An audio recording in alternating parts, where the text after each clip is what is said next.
It's your boy Jay, and I am back with another brand new episode of Comic Chaser, my weekly comic review show. So it's time for another fresh shot of pop culture. All right. First off, thank you guys. Wednesday is going to be the new upload day from now on. We are going to upload right on New Comic Day, or I guess New Comic Night, because this will be going up at night by the time I'm finished recording and editing this. But it seems like you guys really like those early uploads, so we're going to try and keep that as a consistent thing. So we'll see how that works out. This week is pretty light. I only have 3 books, and next week I'll only have 2. I'm going to enjoy these light weeks, though, because, man, the third week of the month is going to be super heavy, and we're going to have a lot to talk about. But that also means there's probably going to be a lot of great books. But speaking of great books, let's go ahead and just get started with Batman Full Moon, issue number 4. This is the 4th and final issue of the Batman Full Moon miniseries done by Black Label. It is written by Rodney Barnes with art by Steve Subik. I apologize if I mispronounced your name. The art in this is absolutely beautiful, and it does not list an inker or colorist, so I assume that also means that Subik did the colors as well. This artwork is beautiful. It's moody.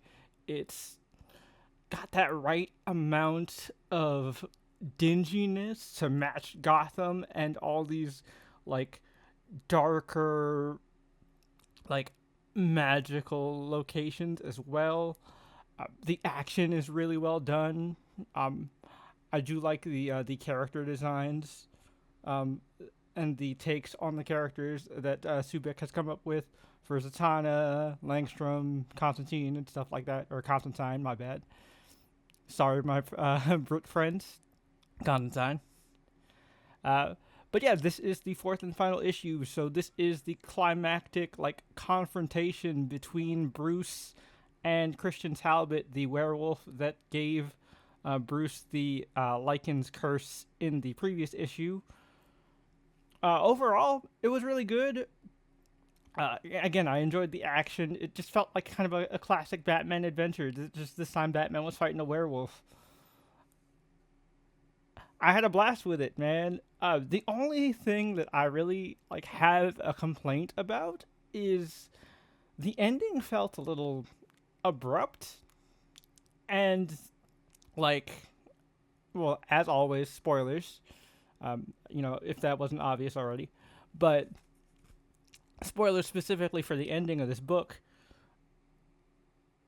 It comes down to it with Talbot and Bruce, and the fortune teller lady tells Zatanna the only way to lift this curse is to kill the wolf that cursed Bruce. And so, with a heavy heart, Z does what she has to do, and she kills Talbot. Now, Talbot is like, don't feel bad. I'm glad it happened. I'm finally free.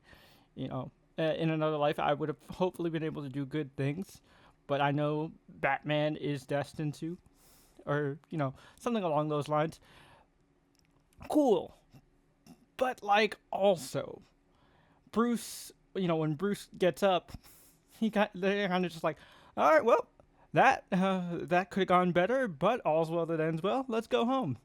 And he's just like, yeah, let's go home.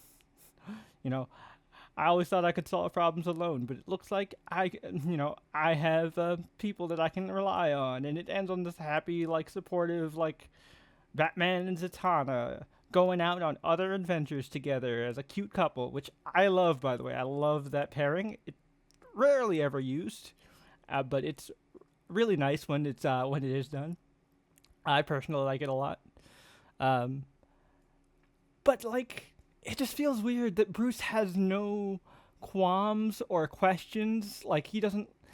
He's not like, Z, we could have found another way. You didn't have to kill him.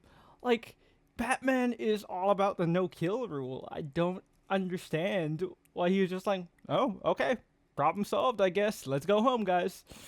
Like, that just felt weird. Felt a little out of character to me. But overall, I think this miniseries is really great. If you love supernatural stuff and you're a Batman fan and you are in the market for like a good story, fantastic art, and just Batman doing classic Batman globe-trotting shenanigans, definitely check out Batman Full Moon if you can. It is a great book. Highly recommend it. All right. Next up is Ultimates issue number 10. So, this is written by Dennis Camp with art by Juan Frigeri. And I gotta say, I enjoyed this issue. It was mostly narrated from the perspective of Jim Hammond, the Human Torch. And it's really interesting to kind of see how he processes things. He mentions the fact that like he has to delete memories to kind of keep him from freezing up and, shutting down during battle and stuff like that. All these little inner workings and world building stuff for Jim is really interesting. Also, Jim is pretty hardcore, man. It looks like he's just down to torch people. I mean, granted, those people were supporters of a fascist movement in the 1940s in Germany, so I don't necessarily feel bad at all. But still, it seems like this version of Jim is pretty hardcore. Also, man, let me tell you, I was not expecting where this book went. With all the promo about Namor, seeing Namor on like the variant covers of this issue and stuff, I was thinking, oh, we're gonna get like an Invaders reunion. Cool, we're gonna get to see what Ultimate Namor is like in the 6160. Nope. Nope. So much for that. Namor's dead, and the Red Skull is using his body as kind of a trophy and deterrent. That is so macabre, disturbing, and definitely a Red Skull move. But this Red Skull is not Johann Schmidt. This is a new Red Skull. It looks like the mantle has been passed down. And this is where the issue kind of lost me a little bit, because on the one hand, the portrayal of the Red Skull was very heavy-handed with the like barely even thinly veiled allegory for like red pill podcasters, streamers, and content creators like Andrew Tate and the like. Manipulating vulnerable young men and eventually radicalizing them. It very commonly happens, and that's how a lot of young men in the current generation and the generation behind me have gotten into these movements.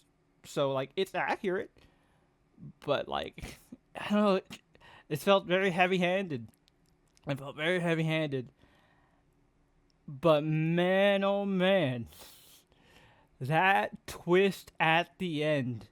Let's just say we were wondering what was going to happen to a certain character since we knew that their 616 mantle was taken up. Well, now we know, and holy shit. And I think with this one, they are going to play up the fact that, again, this character was a young man who might have gotten brainwashed and then radicalized. Very, very interesting. This could either be handled really well, or this could, again, just be another kind of like, let's make fun of red pillars. I mean, don't get me wrong, like, they're easy to make fun of, but like, I don't know, man. It just felt a little forced to me. But it's still pretty fun. Art's great. I like seeing Cap lead the team. I got to see Tony back in action somewhat, like through kind of like a remote system. So that's interesting. We see that he's at least, out and about a little bit. So that's cool. And of course, at the very end, we get the reminder, 8 months remaining until the Maker returns. So keep that calendar marked, boys and girls. we'll see what happens next.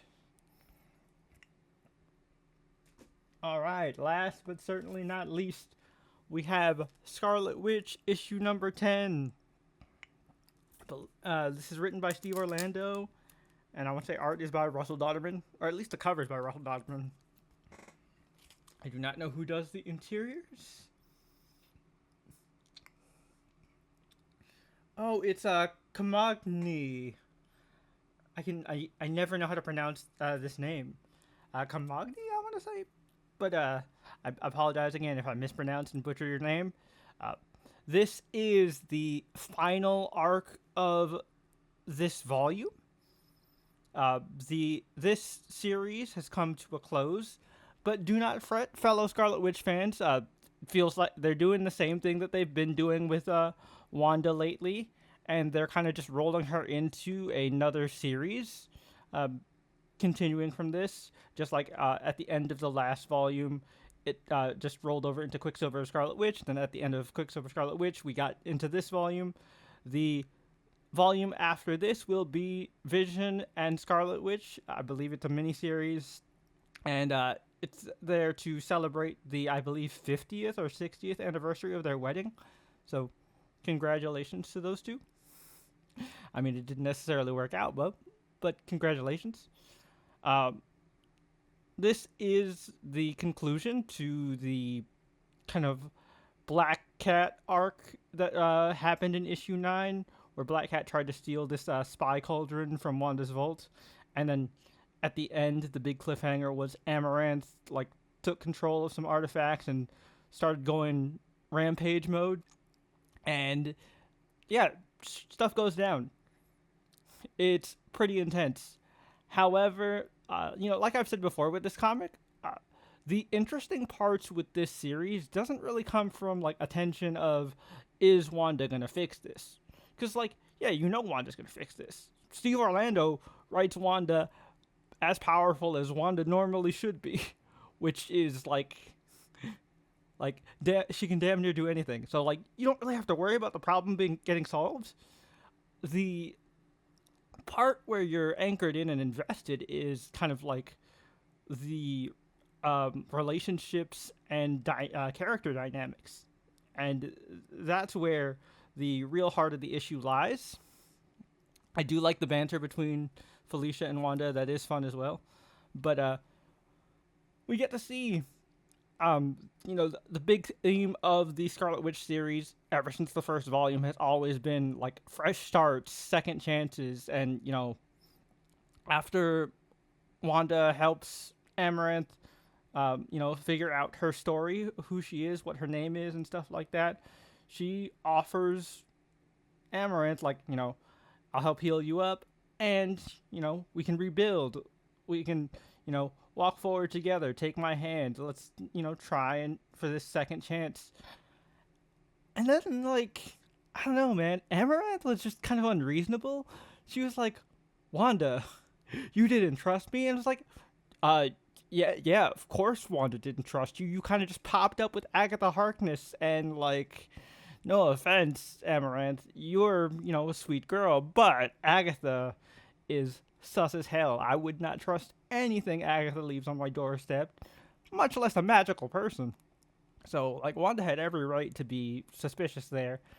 And, I feel like Amaranth just kind of overreacts, and so she just kind of storms off and is alright, fine, I guess I'll do this alone. Meanwhile, Darcy's just don't worry, boss, she'll be back. We'll find a way back to her, and I'm sure part of the Vision Scarlet Witch series will be hopefully reconnecting Wanda and Amaranth together, because I'm sure they kind of have a big destiny given what we find out, what Amaranth is. This kind of embodiment of balance, working together with kind of the avatar of chaos in a way, just seems like a really interesting dynamic as a master apprentice thing. I love this series, man. As a Scarlet Witch fan, I could not be happier with this, and I am really looking forward to Vision and Scarlet Witch. Tom King really made me appreciate Vision as a character from the Vision 12-issue series that he did. So now that I actually, care about the Vision, I really do think I'm going to be invested in this Vision Scarlet Witch series coming up. So definitely looking forward to that. And that pretty much wraps up all 3 of the comics I had to cover this week. Again, short episode this week, light haul, which, is great for me and my wallet. But next week will also be pretty short too, because I think I'll only have 2 books.